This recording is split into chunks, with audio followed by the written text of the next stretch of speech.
What's up guys, Derrick here from dasedesigns.com, back with part 4 of our How to Draw series.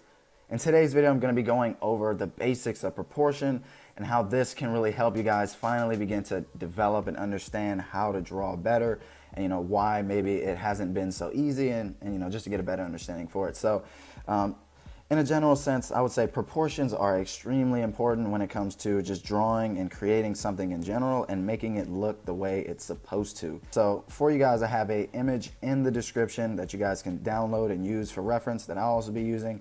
And I also have another link where you guys can look at some other images. They are copyright free, so you can recreate them, use them on your website, stuff like that. So yeah, be sure to check that out on unsplash.com. But anyways, we're going to be touching on proportions. So just in a general sense, again, it's basically like comparing the sizing of this to that. So if you were to look at your face and compare it to maybe your parents or something, their proportions would be a lot similar. And this would be because obviously you're their offspring, so thus in turn you would look like them. And when proportions begin to become different, here's where things look different and they don't look the same. So another example would be, say you're trying to draw a mascot logo or something and it's supposed to be a lion, and you can't get it to look like a lion. It's most likely because your proportions are off. Maybe it looks more like a jaguar or something like that. So, if you were to compare the two, the proportions maybe of the sizing and stuff like that, of like the nose, the overall head and shape, it may not resemble the lion properly. So that's really something you have to look into detail with. So I'm just gonna create a horizon line, so to speak, just like a background line, and move forward from there. So I'm going to focus on the cup with the leaf that is in it, not so much the MacBook. So yeah, anyways, again, it's best to start off with the overall shape. And if you guys have any trouble, be sure to check out my previous videos on how to hold your pencil or anything like that. So I'm just going to start off with the basic edges, like just of the cup in general. And you can create it in a different way if you like. It doesn't have to be the exact cup, but if you're trying to replicate it, then obviously try to make it as close as possible. I'm not going to make it look like a glass or anything, just a general representation of it. So yeah, by no means is this going to be perfect, but so yeah, we're just focusing on the lines right now. And as you can see, the line on the left side of the cup, if you were to add a line, the overall shape of it, the line on the left side is slanted towards the left side, and then the line on the right side is slanted towards the right side, and they begin to get closer towards the bottom of the cup.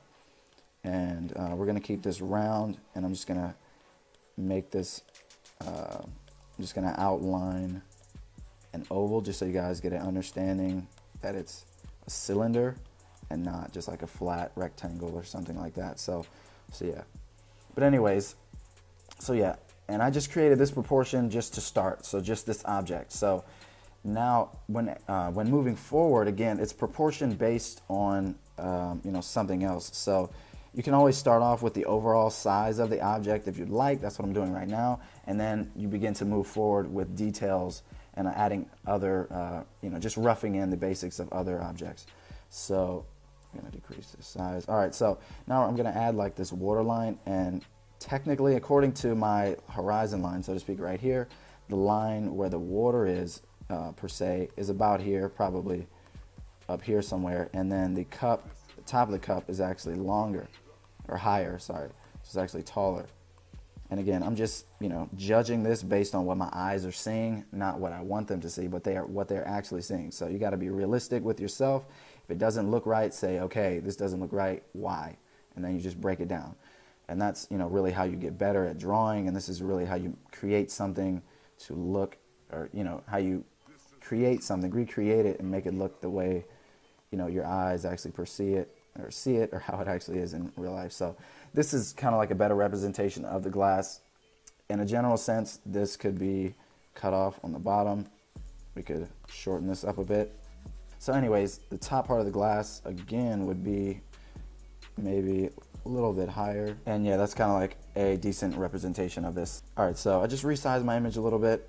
But yeah, so another thing, whenever the bottom of the image, you can always try to replicate the sizing. So you just really have to start somewhere. And again, we're just starting with our glass right here. So we could continue to add in stuff, but again, I'm not going to make it look like it's an actual glass. So this would be unnecessary, but I'm just using this right now for reference, for proportions, just to give myself an idea of how far it should extend out of the cup and stuff like that. So when I'm creating this right now, one thing I'm keeping in mind is, you know, just really the proportion it has in comparison to what I already have created and what I'm looking at. So like if I was to tilt this jar over like this,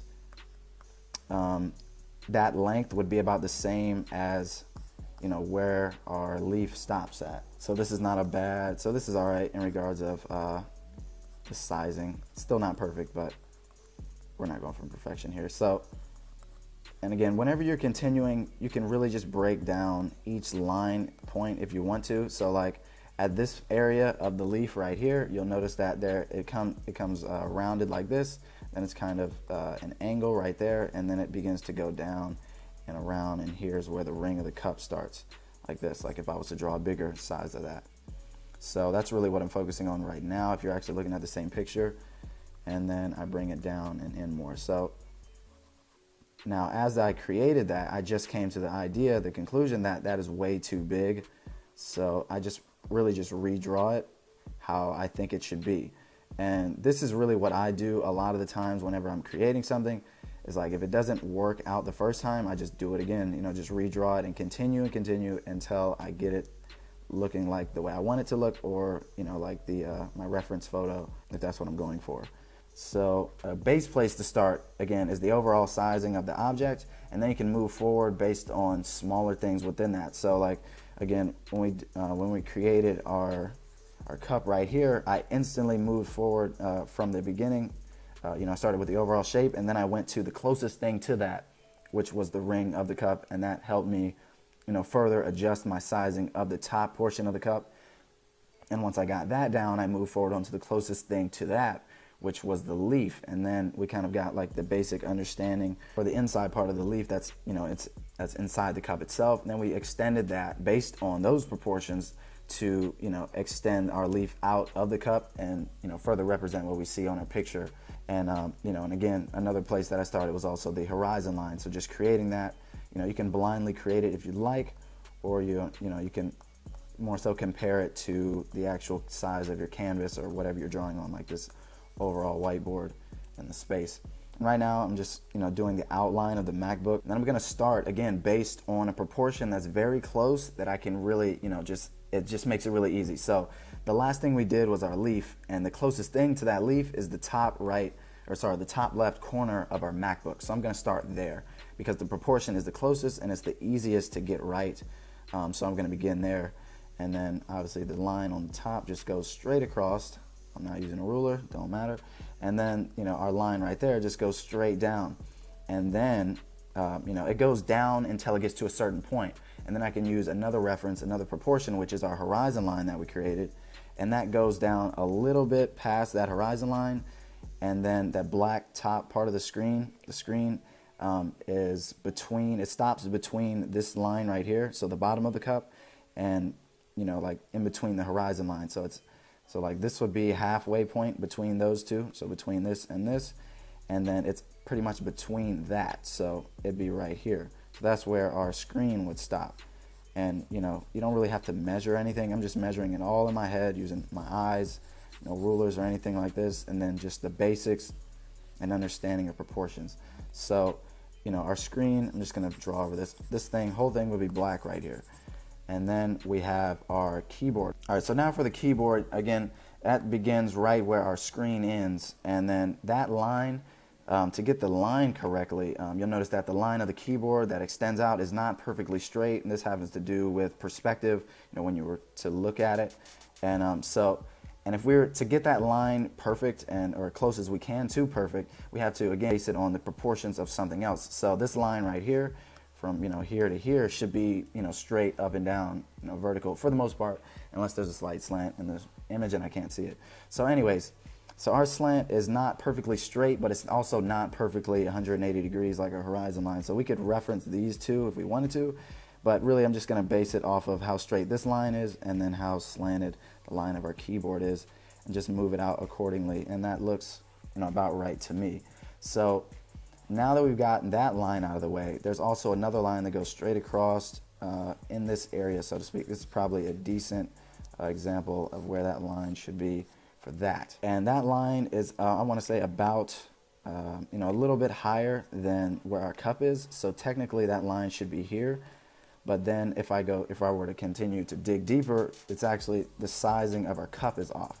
So I can just extend it a little bit lower if I wanted to. So yeah, it would be more so like this. And so I'm just gonna, again, reference from our cup, not the perspective, but the proportions of that. And then the line that creates our 3D object, in a sense, our rectangular prism, goes straight down, straight vertical line. And then, I mean, if you were to measure it, it's about 1/3 the size of our keyboard space. So yeah, and then there's even a little portion where it goes slanted inwards and gets really smaller. This is kind of like, again, this is really basic, guys, and it's just like a basic understanding of proportion and how you can make things look the way they are, and spacing and sizing, and just make it look the way it's supposed to be. So I get this question all the time, like, how do I draw? How do I make it look like that? If there was ever an answer, this would be a part of that answer, is making sure your proportions are correct. So again, make sure your lion looks like a lion. Make sure if you're drawing a portrait, it looks like, John Bellion looks like John Bellion. Logic looks like Logic. The Weeknd looks like The Weeknd. Madonna looks like Madonna and not like Lindsay Lohan or something. So focusing on these proportions can really help that in turn, and just using those and refining those every day, along with your eyes and how well you can recreate what you see with your hands. Just doing all of these, just practice. So yeah, guys, even with the iPhone, it's the same, like I said, lions, animals, faces, it's all the same. You got to start somewhere. You can start broad or you can start very small. I would consider, starting overall like we did with our cup, and then move forward accordingly based on smaller things within it. So a lot of times I'll begin with the nose, the eyes, the mouth, one of those, then move forward accordingly based on what's closest to it. Like this, we could have broken down even into more closer detail, like the distance between the edge of our leaf and the edge of our cup over on this side, and then the same thing on this side as well. And this is something you focus on the deeper and deeper you get into it. So if it looks good now, you want to make it look even better, you focus on closer details more and more, obviously taking a step back and looking at the overall scene, like the sizing of our overall cup to the overall laptop, MacBook, and stuff like that. Hopefully this video has been helpful for you guys. If you have any questions about proportions or anything like that, be sure to leave a comment in the comment section below. So yeah, guys, if this video has been helpful for you guys, be sure to leave a big thumbs up, and I'll see you guys in the next one. Take care.